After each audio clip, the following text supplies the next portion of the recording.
Shalom, una pregunta que ens podem fer a les persones durant la vida és si realment ser persones correctes, ser bones persones, és bo per la salut. A aquesta resposta es pot trobar una resposta molt naturalista, que és que quan una persona es pensa en realitat que és bona persona, això ja li afecta positivament, perquè psicològicament produeix unes substàncies del plaer que fan que tingui un funcionament del cos més correcte, més positiu i, en definitiva, que el seu benestar sigui més elevat.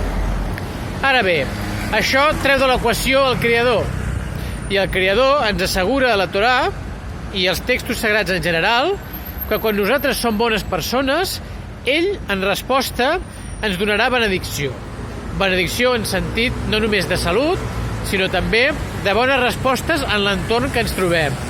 Que ens trobarem en situacions positives, que les persones que ens trobarem al llarg de la vida i podrem tenir una interacció que ell, per providència, provocarà que sigui positiva. Així doncs, quan una persona pensa que només pensar que és bona persona li afecta positivament, està deixant fora de l'equació el Creador, que ell se'n preocupa de que quan realment som bones persones, les situacions que ens trobarem al llarg de la vida, per la seva providència, seran positives i seran bones per nosaltres. Shalom.